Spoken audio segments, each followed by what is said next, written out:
अरे केन के जंहिंजो सुमरन कयो जेको असांखे जन्म मरण खां छॾाईंदो आहे।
महाराज जी तव्हांजी ॻाल्हि अजाई आहे, छो त मूं विहांउ कयो आहे ऐं मुंहिंजी स्त्री एतिरी सुलक्षणी आहे ऐं मूं में एतिरी त प्रीति अथसि त मूंखां सवा रोटी बि न खाईंदी आहे।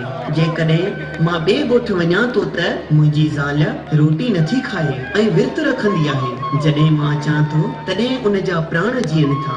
मूंखे ख़ातिरी आहे त जॾहिं मुंहिंजो शरीर छुटंदो त तॾहिं मूंसां हीअ सती थींदी। भाई इहा ॻाल्हि मां नथो मञां, इहो ॿाहिरियों प्यार आहे ॾेखारण जो। दुहिल अंदरि पोलो थींदो आहे, चङो पंहिंजी स्त्रीअ जी परीक्षा वठंदे।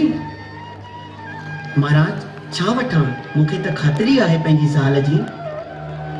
भाई असांजा महापुरुष ऐं शास्त्र जेके चई विया आहिनि सो सभु सत्य आहे, कूड़ कुझु बि न आहे।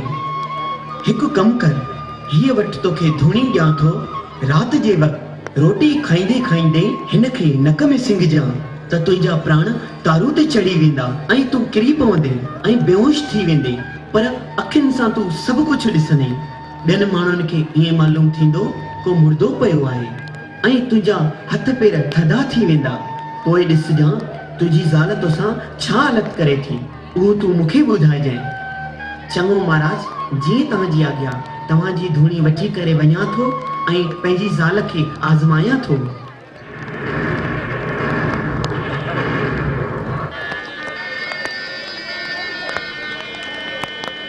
हाय हाय, हाणे मां छा करियां?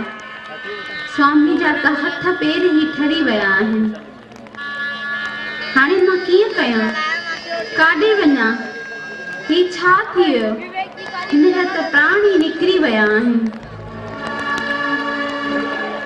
हल त हिननि जी जनियुनि मां कुंजियूं कढी टिजोड़ी खोले थी ॾिसां कि छा छा पियो आहे।